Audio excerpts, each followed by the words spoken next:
दोस्तों आज मैं आपके लिए लेकर आया हूँ एक कमाल धमाल और बवाल वाली मूवी को, जिसकी कहानी आपको हंसाएगी, रुलाएगी और सुलाएगी भी। तो कहानी शुरू होती है जैक नाम के एक कैदी को दिखाते हुए, जिसने आज से 10 साल पहले एक आदमी का कत्ल किया था, जिस वजह से वो 10 साल से जेल में चक्की पीस रहा है। जेल से रिहा होने के बाद वो ट्रेन के जनरल डिब्बे में चढ़कर सीधे अपने घर की तरफ रवाना देता है, जहाँ रास्ते में वो एक डायरी में लिख रहा था कि वो आज के बाद से शराब नहीं पिएगा, किसी से मारपीट भी नहीं करेगा। खैर आगे वो अपनी सौतेली माँ के रेस्टोरेंट पर पहुंचता है, जहां पर उसकी सौतेली माँ तो नहीं थी, पर उसकी सौतेली बहन जरूर थी। दरअसल इस पूरी दुनिया में उसकी सौतेली माँ और सौतेली बहन के अलावा कोई नहीं है, जहां उसकी सौतेली बहन भी उसे देख नहीं पाती। वो कहती है कि माँ भी नहीं है, इसीलिए जैक को शाम को आने के लिए कहकर वो वहां से भगा देती है। वहां से निकलकर जैक सीधा सरकारी शौचालय में जाकर नहाने के लिए कपड़े उतारने लगता है। तभी वहां पर मौजूद कुछ दुष्ट लोग जैक को देखकर उसे भोला भाला समझकर उसे खड़ी खोटी सुनाने लगते हैं। लेकिन जैक के कपड़े उतरते ही उसके शरीर में लगे हुए खतरनाक टैटू को देखकर उनकी फटकर 464 हो जाती है। तो वो सभी जैक से मुंह नहीं लगाते और वहां से धीरे धीरे खिसक लेते हैं। खैर उसी रात को सड़क पर एक लड़की को कुछ गुंडे पटक पटक कर मार रहे थे और पुलिस भी हाथ पर हाथ धरे बैठे हुए थे, क्योंकि वो गुंडे शहर के सबसे खतरनाक गैंगस्टर कजामा के थे। वही जैक जब उन गुंडों के पास पहुंचता है, तभी उन गुंडों का लीडर जियान जैक को देखते ही हक्का पक्का रह जाता है और उससे डरने लगता है, जिससे हमें पता चलता है कि जैक आज से 10 साल पहले खिलाड़ियों का खिलाड़ी, गैंगस्टरों का गैंगस्टर था। अब जैक वहां से निकलकर और एक गैंगस्टर सुनियो के पास पहुंचता है, जहां हमें पता चलता है कि सुनियो और जियान पहले जैक के लिए ही गुलामी करते थे और जैक के सामने अच्छे अच्छे गुंडे थरथरा कर कांपते थे। लेकिन अब समय बदल चुका है। सुनियो अपने आप को बहुत बड़ा महान गुंडा समझने लगा है, इसीलिए वो जैक को ज्यादा भाव नहीं देता। लेकिन जैक के वहां से निकलते ही वो अपने भाड़े के टट्टों को कह देता है कि वो लोग जैसे जैक के ऊपर नजर रखे, क्योंकि उसे अपनी कुर्सी के जाने का डर है। खैर जैक वहां से निकलकर सीधा अपनी सौतेली माँ के होटल में पहुंचता है, जहां पर उसकी सौतेली माँ उसे देखते ही उसे जकड़ लेती है और फिर उसके मुंह में सीधा गोभी टमाटर ठूसकर उसे खिलाना पिलाना शुरू कर देती है। सौतेली मम्मी हो या जो भी हो, मम्मी का प्यार तो उसे मिल रहा था, लेकिन उसकी खच्चर बहन उससे कहती है कि उसे इस घर में रहने के लिए बर्तन साफ से लेकर झाड़ू पोछा तक करना होगा। अब मजबूर आदमी करे तो करे क्या, जैक भी उसके हाँ में इसीलिए हाँ मिला देता है। दूसरी तरफ हम गैंगस्टर कजामा को देखते हैं। वो गरीब लोगों के बीच में जाकर उनके सामने अपने आप को मसीहा साबित करके एक बहुत बड़ा पॉलिटिशियन बन जाता है और सभी से वादा करता है कि वो सभी के घर में बिजली और पानी पहुंचाएगा। लेकिन गाड़ी में चढ़ते ही हम उसके हाथ साफ करने के तरीके को देखकर समझ जाते हैं कि ये साला एक नंबर का बेईमान और मकार है। साथ ही साथ जियान और सुनियो भी इसके ही भाड़े के गुंडे हैं। खैर अगले दिन जैक सीधा पहुंचता है अस्पताल में अपने शरीर में लगे हुए खतरनाक टैटू को मिटाने के लिए, लेकिन डॉक्टर उसके टैटू को हटाने से मना कर देता है, क्योंकि टैटू हटाने से उसके शरीर में अजीब अजीब से दाग धब्बे बन जाएंगे। उधर उसकी सौतेली माँ भी गैंगस्टर और पॉलिटिशियन कजामा के दफ्तर में पहुंचती है, क्योंकि कजामा उस होटल को खरीदना चाहता है और वो उस होटल को तोड़कर वहां पर एक शॉपिंग मॉल बनाना चाहता है। लेकिन सौतेली माँ अपने इकलौते होटल को बेचना नहीं चाहती थी, इसीलिए वो गैंगस्टर कजामा के मुंह पर कह देती है कि मैं होटल नहीं बेचूंगी। अब कजामा को किसी भी हाल में वो होटल चाहिए था, इसीलिए वो सौतेली माँ को दुगने पैसे की लालच देता है, लेकिन फिर भी सौतेली माँ नहीं मानती। इधर जैक एक गैरेज में जाकर पंचर रिपेयर करने का काम शुरू कर देता है, क्योंकि उसे अब मेहनत की रोटी खानी है।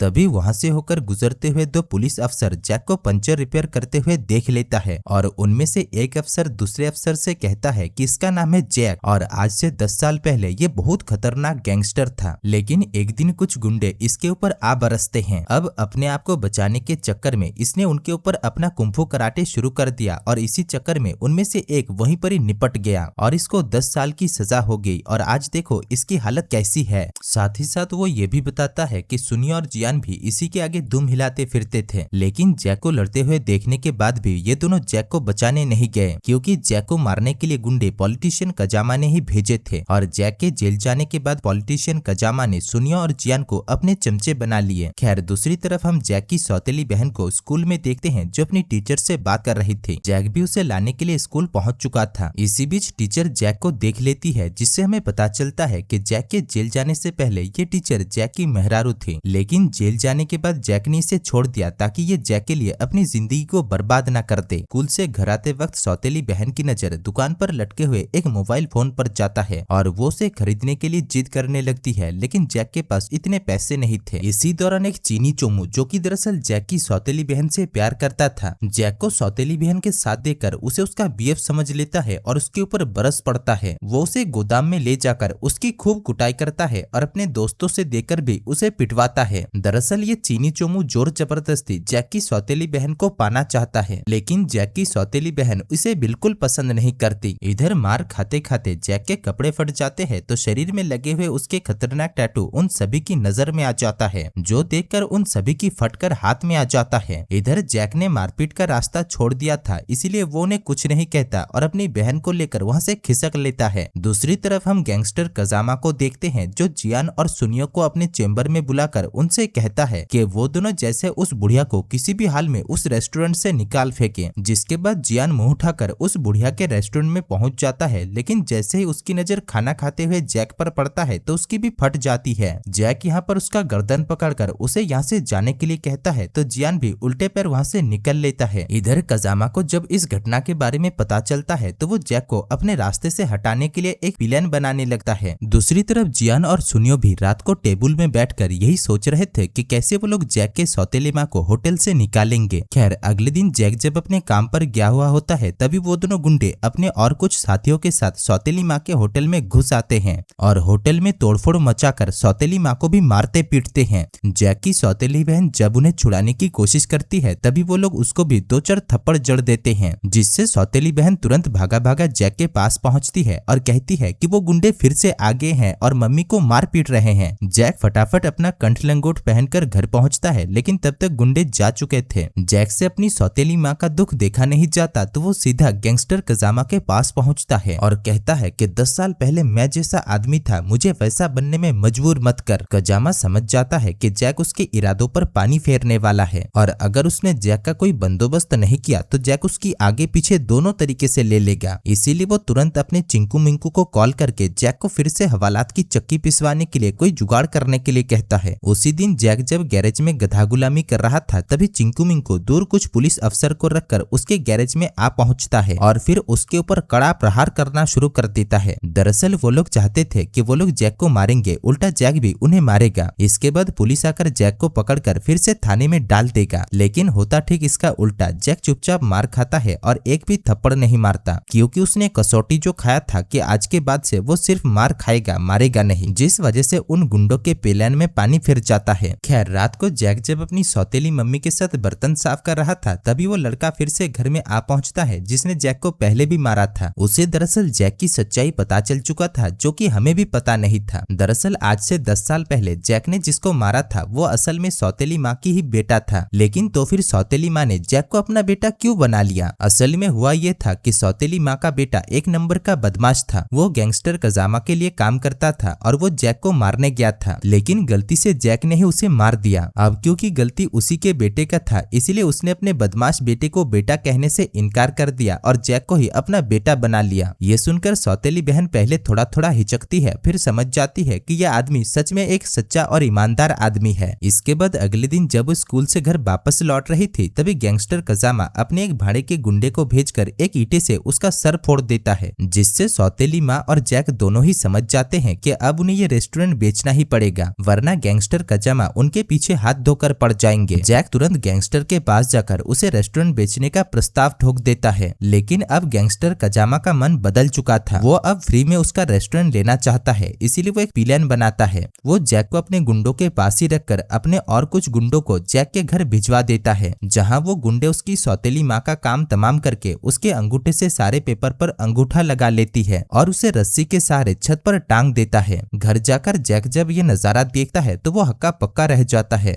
दुख से उसका सारा पुर्जा पुर्जा खुल चुका था, उसे समझ नहीं आ रहा था कि क्या किया जाए। तभी उसकी नजर पड़ती है जियान के कान की थलियों पर जो फर्श पर पड़ा हुआ था। वो समझ जाता है कि जियान ने ही गैंगस्टर कजामा के कहने पर उसकी माँ को लंबा कर दिया है। अब बदला लेने की आग उसके सीने पर धधक रहा था तो वो एक देसी ठर्रे के कुछ पवे चढ़ाकर निकल पड़ता है जियान, सुनियो और गैंगस्टर कजामा का हत्या करने। उधर गैंगस्टर अपने भाड़े के टट्टे और चमचों को लेकर मस्ती से झूम रहा था। जैक तभी उनके बीच में जाकर पहले तो 2-4 मिनटों तक शोले मूवी की तरह भाषण पेलता है। इसके बाद एक एक करके वो उनका वध करना शुरू कर देता है, पहले जियान का, फिर सुनियो का और फिर पकड़ता है गैंगस्टर को। गैंगस्टर उससे कहता है कि छोड़ दो मुझे, भगवान के लिए छोड़ दो, बचाओ, कोई तो मुझे बचाओ। मैं आज के बाद से राजनीति छोड़ दूंगा, किसी पार्टी में दाखिल नहीं होऊंगा, वोट मुझे नहीं चाहिए। लेकिन जैक उसकी एक भी बात नहीं सुनता और उसे भी वहीं पर ही लिटाकर लंबा कर देता है। इसके बाद हम जमीन पर आग जलते हुए देखते हैं, लेकिन उसके अंदर की आग अब बुझ चुका है। और दोस्तों यहीं पर ही इस मूवी की कहानी भी खत्म हो जाती है।